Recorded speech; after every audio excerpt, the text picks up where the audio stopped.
Hey, welcome back to the Way UK podcast. My name is Michelle, and today I'm joined by Solomon. Amazing, and our wonderful guest, David Lochhead. Hello. Woo. Hey. He is the founder of Stream Studios and the co-founder of Finlay Co. There we go.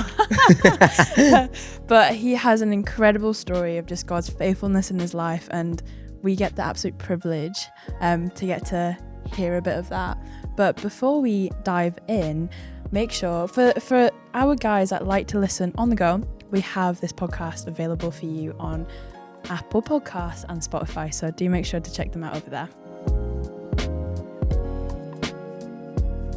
Sorry for the interruption. We have news. Zoe, would you like to share? Yes, I would. Friends, this September we're heading to Malawi. Woo! We've heard incredible stories of faith and resilience, and we have the opportunity to go and meet the people behind those stories. Yes, and we'll be doing that with World Vision, a Christian-led humanitarian charity who work alongside local communities to bring support to children and families and to basically help tackle poverty. They do amazing work, and we're so excited to be partnering with them. Over the course of the trip, we'll be meeting people, shaking hands, hearing stories, and seeing the work that's already happening on the ground. And we would like to invite you to be a part of it. One of the initiatives World Vision runs is called Chosen Sponsorship. Now, Chosen basically flips the typical idea of child sponsorship on its head. Instead of you choosing a child to sponsor, Chosen returns agency back to the kids, and a child chooses you. Yes, and so we'll be going to Malawi and be seeing Chosen in action. And if you want to get involved, follow the link below and sign up. Hey, David. Hey. We need you to chat a little bit more so we can actually hear your accent. Do you know what I mean? Come on. Absolute Absolutely. Scots. It's been watered down over 2 decades being away from Scotland. And being in London. Yeah. Yeah. Dude, can you tell us a little bit more about yourself, about what you do? Give us a bit of context of who you are. Yeah, for sure. So grew up in Scotland and thought I'd come to London for 2 years, and somehow almost 20 years later I'm still here. Wow. I love all things sport, and I eat a bit too much chocolate. And I've probably had 3 main sort of career waves. So I had 5 years in sort of regular corporate jobs doing consulting after doing a business degree. Oh, wow. And then went through 4 rounds of redundancy in those 5 years. And the 4th round I got cut and was like, this was supposed to be the safe career path. I always wanted to go and start businesses. Yeah. And so I thought I'd go and get some experience first, and actually 4 rounds of redundancy, and I was like, this is not safe. I'm actually going to go and do the risky thing.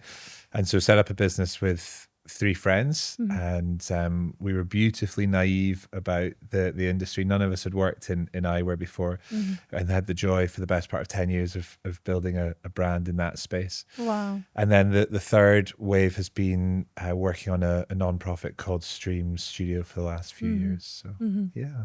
Tell us a little bit about Stream Studios. We got to check it out a little bit before. It's really, really cool stuff. It's like storytelling, right? I'd love to hear a little bit about that. Thanks, man. Yeah, it's kind of intriguing because when you look at the Instagram account or the YouTube account, it says refreshing conversations about faith. And you're like, well, that's pretty vague. Like what's all that about? And ultimately we exist for a reason that's not maybe immediately clear when you see that title. We exist because so many of my friends over time have struggled with their faith. And I wanted to create something that might be helpful on the days that we're on the verge of drifting or struggling or maybe even walking away from God altogether. And so Streams, it took a long time for God to get my attention with it. It was a really fascinating journey of wrestling whether I could leave doing my sort of dream job in the eyewear space. But ultimately, he planted this seed in the stream and broke my heart for those who have known him and known him really well and fully, but ultimately are drifting or distant. When did that happen? So he started talking to me. God started sort of putting it on my heart around 2014, 2015. And I think part of it was I had been in London for a few years by this point, and I was leading a small group, and I was aware that sometimes I would get to Tuesday night when I was leading the small group, and I'd be like, I haven't really engaged with God since Sunday when I was in church. Wow. And I was like, maybe I'm a total fraud, or maybe some of those in my Connect group are also struggling and not thriving as much as we all make out. And so primarily it was actually to try and solve the problem in my own life of in a busy, fast-paced career and city life and socializing, how do we make enough time for God to be present and full and engage in a relationship with him that is meaningful and life-giving? And so wrestled with that and began to think that maybe creating some sort of app would be helpful. And then sort of realized that actually for someone to remember the name of the app to download it and then each day to bother to load it up, what if we created something that was already in the spaces of distraction? So what if we had something within the social media world? Wow. Yeah. And so it was going to be called Rhythms, and sort of something about daily rhythms. And truthfully, no one can spell rhythms. I still don't know where can't the spell rhythm. H's and the Y's go. And so we changed it to streams, and streams from the verse in John 7:38 says, "Whoever believes in me, streams of living water will flow within them," and that being the Holy Spirit. And I knew myself the times and seasons where I had felt closest to God. I feel most alive. I feel those streams of living water within me. And so that was my prayer for friends, would be like, could we create something that they would feel that intimacy and closeness back with the Lord? Because I think a lot of what we make as the church is either evangelistic in nature or discipleship oriented for those who are thriving and doing really, really well. But I think there's a bit of a space between, for those days where if we're honest, sometimes we're just struggling. Sometimes we're busy. Sometimes we're not feeling it. Sometimes we're angry or we're just in a place with God where we don't want to engage. And so those are sort of the at-risk moments where I don't think we're ever static. We're probably moving forward or moving back. And so could we create something for those days where maybe we're struggling a little bit? And was it from your own sort of personal walk with God, and where you had experienced that sort of, I guess, tricky season of, I guess, not feeling like you want to engage with God, but then knowing in your heart that I probably should, this is probably the thing that I need, but it's really difficult? Yeah, I had a season when I first moved to London where I just felt like I could see through it all. I was still going to church, and I pitied the people who were standing around me. And I think maybe in today's language we'd call it a season of deconstruction, but it felt like it was maybe a case of me beginning to own my own faith. Right. I'd grown up in a really wonderful family and great church environment, and I'd gone off and done a gap year in Uganda for 6 months. And at university I'd chosen not to drink, and so was all the way in, was sort of part of various Bible studies and groups, and I think a lot of people begin to own their faith rather than it being relying on their parents' faith at some stage in their teenage years, and maybe mine was just a little bit later on. And so I had this challenge of being in London, and suddenly alcohol was everywhere around my job, and there was a lot of freedom and a lot more partying than I'd maybe had during my uni years.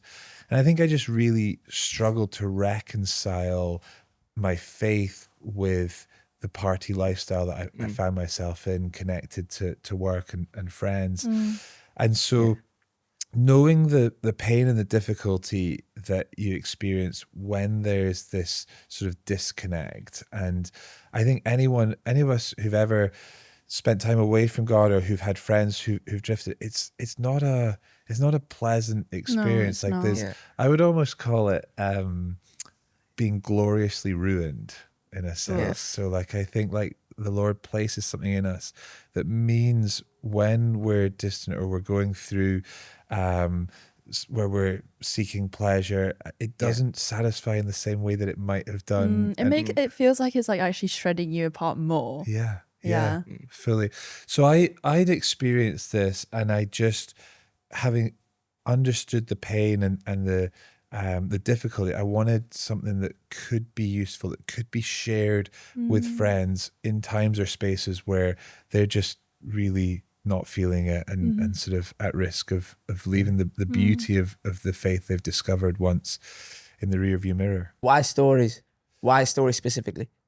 So when we started, we actually thought we'd have 3 content pillars. We would have what I call theology, illustration, and story or testimony. So theology would be sort of biblical insights. Illustration would be, I don't know, someone who gives a sermon often like starts with a bit of an illustration. It's not necessarily a personal story, but it's like there are 10 million stars in this galaxy, whatever. And it's been the testimony and the story ones that seem to have really resonated and been shared most widely, and therefore what we've become known for. So it took me a little bit by surprise. We didn't set off by going, okay, we're going to just tell stories. Video is the stickiest form of content, and they're short because attention spans are so short. But it makes sense. Like there's a verse in Revelation that says they overcame by the blood of the Lamb and the word of their testimony. And so I think we need to remember how powerful our own stories can be for the encouragement of others. I actually think the word remember generally is so important for us. Like if you were to say to any of your friends, hey, like what are the 5 times God's most clearly answered your prayers? You know he has, and you'd be like, maybe you could scramble 1 or 2 off the top of your head, but you almost like sometimes have to think and be like, okay, yeah, this, that. And so I think one of the most helpful things I've done in recent years is keep a list of times where I felt God's answered a prayer or showed up in some way or form. And I think it says so often in the Bible, remember. And so that's for us internally to remember, but testimony is remembering it and sharing in a sense. So. Yeah, what you said also reminds me of that scripture in Revelations where it's like the testimony of Jesus is a spirit of prophecy. Like that's just so powerful. And I remember, I think on your website it says like initially you'd written 40 people down on your notes that had like walked away from faith, and that's kind of where like Stream Studios kind of was birthed from, I guess. And like also it said that 40% of people who had engaged with Stream Studios had like come back to faith, which is just like phenomenal. And we had a bit of a moment off camera where you mentioned how like Finlay Co, the sunglasses brand that you had started with your mates, there was a moment in there that was really like pinnacle for your faith. Like, could you share what that was? Yeah, for sure. So we had the joy of starting an eyewear brand, a sunglasses brand back in 2012, and things were going pretty well. We were opening our first store in Soho. Wow. And then it just began to be really tough, and we'd had the lease for a few months. We hadn't managed to get open, and we were running out of cash, and it just felt uphill. And I remember my co-founder Sam, when we very first started the brand, he was like, it's unfair. Like it's unfair for our competitors because we have the Holy Spirit. And I was like, oh, that's really interesting. But realistically, there's so many challenges in building a business, and we were just under it. We were struggling, and we were fearing that we might lose the business. And I was in church one night in East London, and a friend who I'd met once at a summer festival came up to me and said, I actually have a word for you, but it's a word for your business. I was like, oh, okay, yeah, sure. And she shared it and said, in the Second World War, when the Spitfires would go out and on their missions, the pilots wouldn't know if they were coming back or not. And she said, I see your business and I see the Lord's emblem on it, and he's saying it's a sure thing.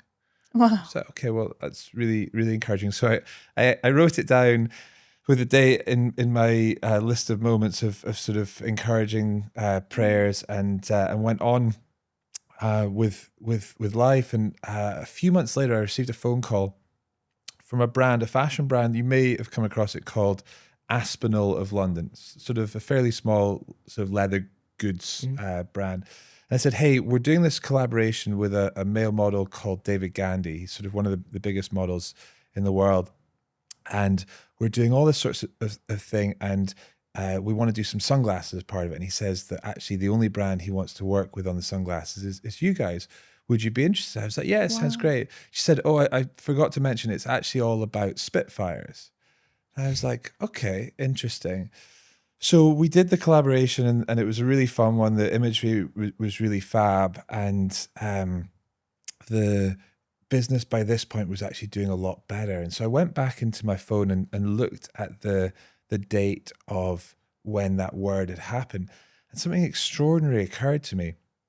24 hours after that word had been given to me in church on the Sunday night, I was on the tube on the way home from having dinner with my family in town, and it just started to receive loads of text messages and emails, and so what's going on? And sure enough, Prince Harry had stepped out with his new girlfriend for the first time, and she was wearing our sunglasses. No. That turned out to be Meghan Markle. They were in Toronto. They were at a tennis match for the Invictus Games, and it was the photos were incredible. And somehow our PR agency had jumped on it early enough that all the magazines and newspapers had credited it as being our sunglasses, which was great. And if you zoomed in on the photo, you could even see that we'd engraved the frame with MM on the side. And so she looked great. And the next morning, every major newspaper had this image on the front, which was great. And amazingly, the couple never appeared in public again together until they announced their engagement. And they announced their engagement and they were going to have this engagement photo shoot, but there were no photos of them other than of that day where she was wearing our sunglasses. So for a second time, every major newspaper in the Western world had this photo on the front page, and we saw another sales spike. And those sales of that one style completely transformed our business from struggling and not being able to open the store to then being able to get the business up and going. And it kind of just shook the foundations that God would care enough about a business. Like we know and we hear that he cares about us as individuals, but it was a little bit mad. It was almost that verse in Ephesians where like we could not have designed a moment like that where a future royal would only be photographed once, looking so good. You can see the engraving.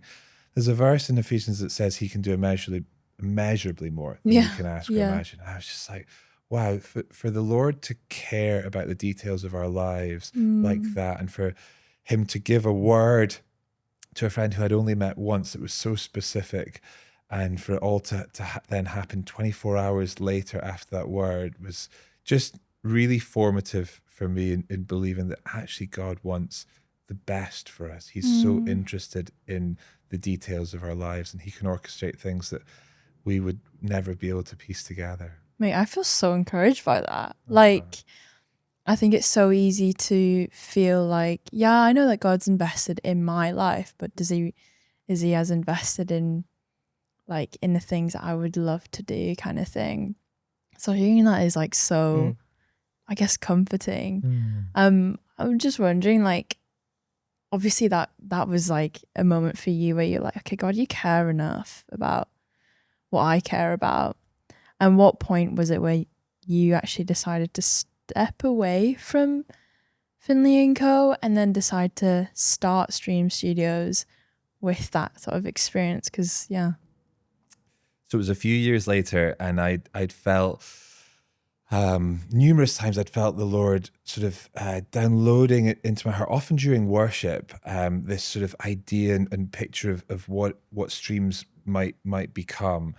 And I felt this push and this pull. I felt this pull towards starting it, but I also loved working in the business. And after a while, maybe a few years into the business, there were some factors working in that were less enjoyable. And so I was like, maybe it's time for something new, but I very much was feeling the call from the Lord. But I'd sort of been sat on this for 6 or 7 years. Often when we have an idea and God calls us to something, it can be immediate, but sometimes it sort of builds. And I don't know if he was building faith in me or if I needed to go on a bit of a journey. But basically, end of 2019, I went to a friend's wedding in Malaysia, and I expected that a bunch of other friends from London would come. No one else came.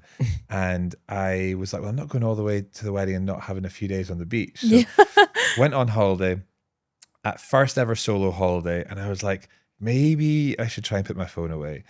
And maybe I should actually try and read this book that's been in my suitcase for the last 6 trips that's not been Yeah, read. And yeah. maybe I should actually spend some time in the Word. And so for 3 days, amazingly, no one really spoke to me at the resort. Like, it was all families and no one seemed to care that there was this random single guy. So I was pretty much left to my own devices, and just felt really clearly on the beach one day, God saying, like, now's the time, like, step away, lean into this.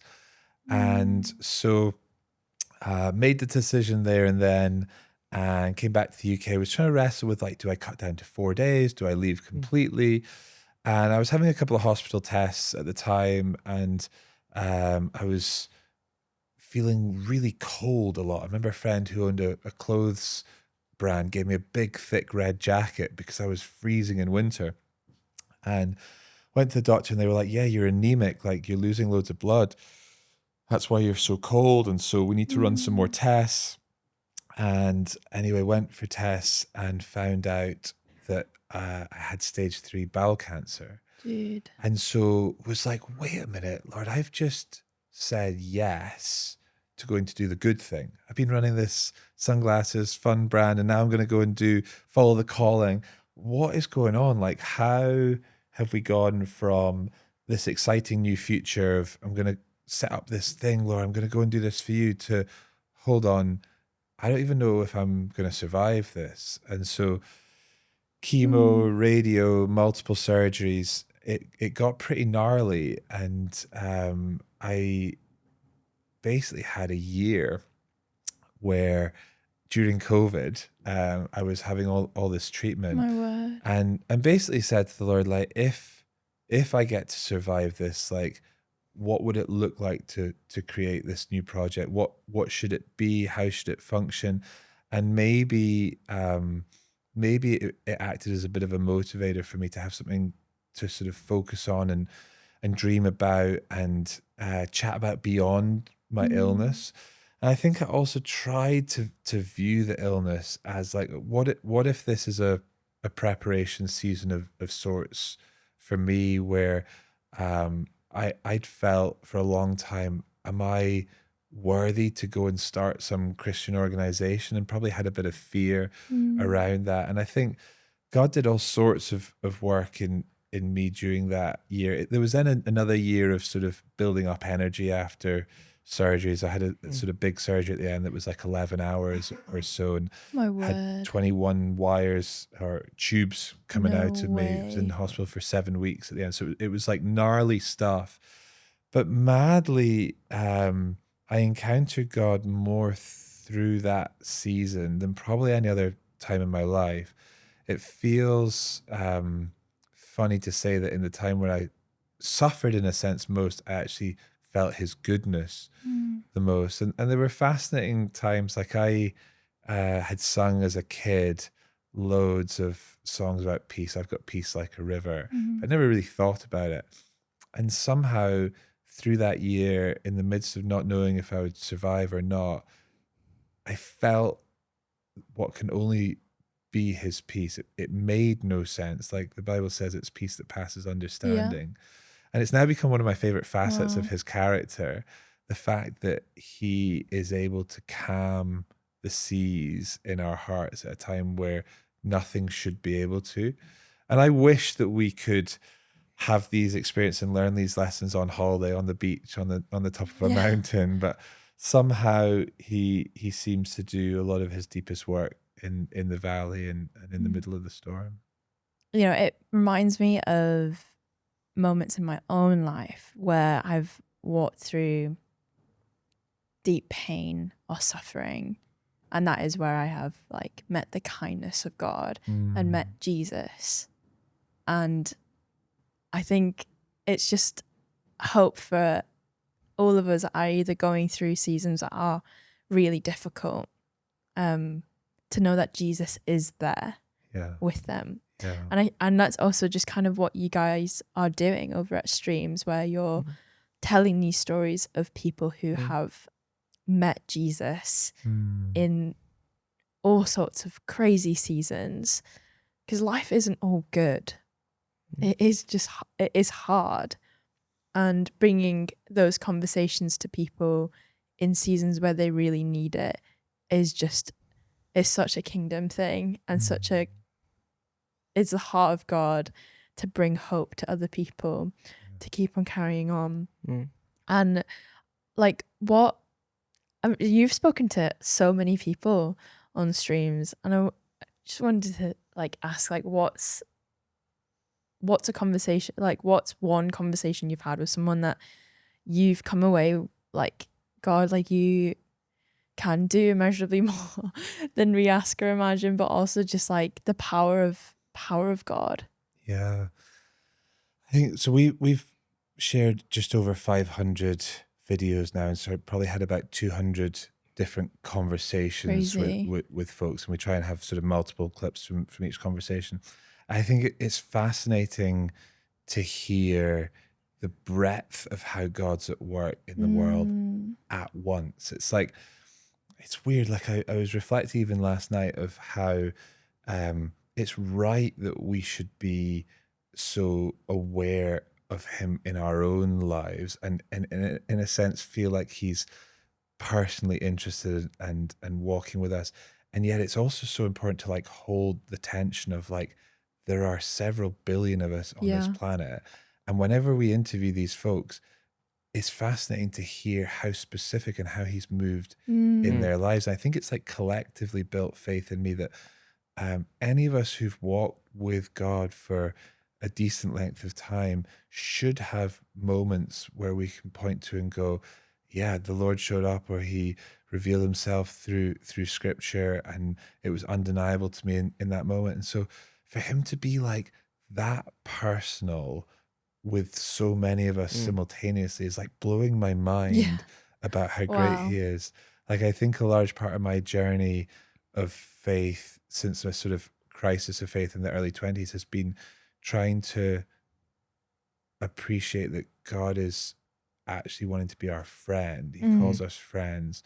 And yet now wrestling through what is it for him to be so mighty and sovereign and involved in, like, imagine having a best friend, but he's also best friend with a billion other people, right? Like, it's fascinating that he's so huge and other and capable to hold that space. Like if we had 5 people we were trying to be best friends with, they'd feel like we're shortchanging them. It's like, who is this that's just so other and so mighty and so capable and so interested in our lives? You strike me as a man of remarkable ideas. I guess you've kind of shown that to be the case, and I suppose I'm curious as to how do you.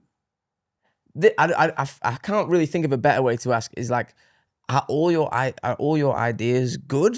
No. Do you know? No. Have you had bad ideas? Yeah, definitely. How do you differentiate between the two? I just kind of I'm thinking about people that might be at home watching this with who are trying to figure out, is this something to try and do? Yeah, good question. I mean, I'm constantly having ideas, and most of them are probably horrible. There's a film in Australia called The Castle, and there was a line that goes, "You're an ideas man, Steve." And my housemate for a while was Aussie, and he'd always go, "You're an ideas man, Steve." And I'm like, sure, but most of them are really bang average. And never come to anything. I think the ones that are most interesting to act on are when you feel like you're gonna explode if you don't do it, if that makes sense, where something's become so compelling that you're like, part of me's gonna be like not being true to myself if I ignore this any longer, because it's hard to discern, like, is this my idea, is this God's idea, is this worth leaving my job for, is this something that I can do and that might end up being a job that pays. And so there's a constant wrestle with that. But no, most of my ideas are pretty bang average. I wanted to drop out of uni and start a gelato shop in Scotland, and I bottled it. I ended up thinking like selling ice cream in a cold country is not the smartest move, but now I really wish I'd done it because there's gelato everywhere. So I don't know, you can decide if that was a good idea or a bad idea, but most of my ideas are horrible, that's for sure. Most of them should never see the light of day, but it's fun playing around with ideas. I had a call last night from a friend who's driving home from work in Germany and was just wanting to like run through some different ideas that they had, and I find it really stimulating to dream about what could be, and the idea that the best businesses haven't already been made. That's so cool. Right, we can take the view that everything already exists, like this ministry or this charity or this business, it's already in place, and it's so hard to go and create something new.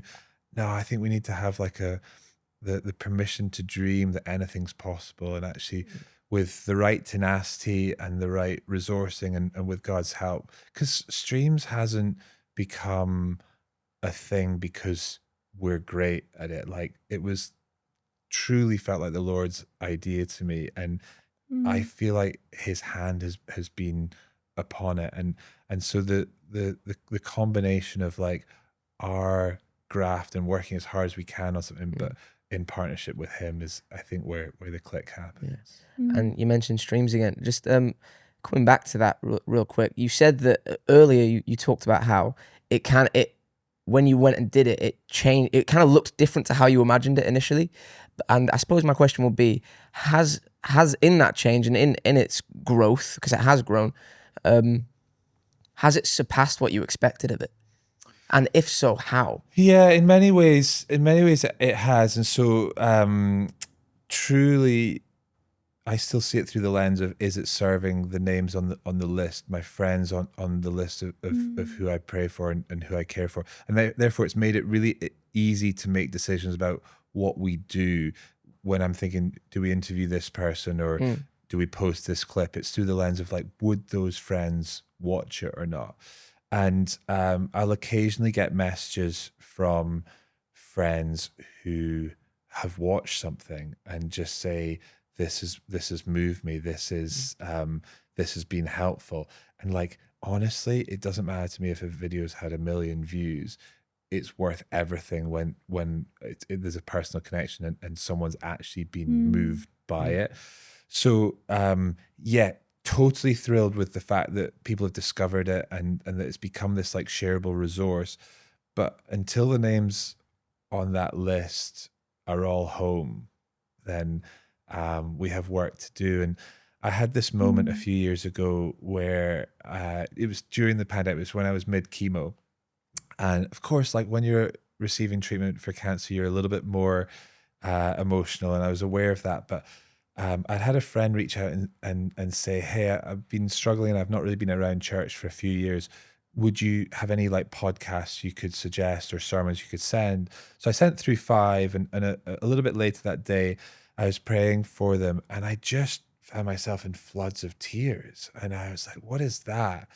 And I felt God say, I just want my kids to come home. And so Wow. when you think of that story with the 99 sheep and one who's gone astray, I used to think of that as like, oh, it's like evangelistic, like, yeah, of course, like leave the 99 to go and find the one, but actually it's one who is already in the fold. And Jesus leaves the 99, the shepherd goes out and leaves 99 in search of the one who's far from home and wants to bring him back. And so that's Jesus's heart. And I think we've got so much work to do. There's so many folks who have tasted and encountered God's goodness and been in, and yet somehow in the medium to long term, they've struggled with faith and with that relationship. And so until everyone's home, we've got work to do. Wow. Lovely. What's something that you would say to somebody who is currently struggling with their faith and they're doubting or they're walking through a lot of pain? What's something that you would tell them? I honestly think it's different in every situation. And my encouragement would be the fact that you're thinking about it and talking about it is probably half the battle. I wonder if it's when we bury it and run completely and don't speak to friends about it. Weirdly, in my season, it was a little bit strange because I'd grown up in a family where we would say like, and how was church on a Sunday, wherever the family was. I felt like if I stopped going to church, I would then have really difficult calls on Sunday afternoon with my family where they're like, oh, so how was church tomorrow? Like, I don't go anymore. So I kept going, which was really weird, and yet felt like a total fraud in there because I felt like I saw through it all and I was pitying everyone that I was around. And so there was some sort of strangeness that worked and helped for me by still being proximate, by still showing up, even though I honestly didn't believe in that season. So it may feel counterfeit to go, oh, I'm still going to go to church. I'm still going to go to that thing, or I'm still going to meet my Christian mate, even though I don't believe. But I actually think keeping those ties or that proximity or that willingness to be honest and talk about it is a huge head start in being able to have the hope that maybe someday things might resolve a little bit. Yeah, that is like, there is still hope, and there is still like a loving Father that is reaching out to that one who is like questioning or doubting and walking through that. Like, people really do love you, like whoever's listening and that is walking through that, like people really love you and God really loves you. And there is hope. But David, I've been so incredibly blessed by this conversation, like really. So thank you so much for thank you. Coming on.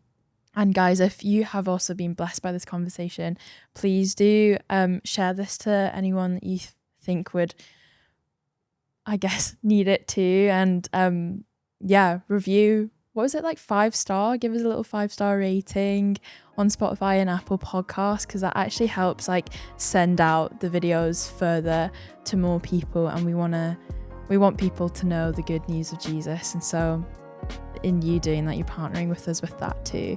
And also make sure to check out Stream Studios, because they are phenomenal. What they're doing out there is genuinely God's work, and it's just so beautiful. But yeah, we'll see you guys in the next episode.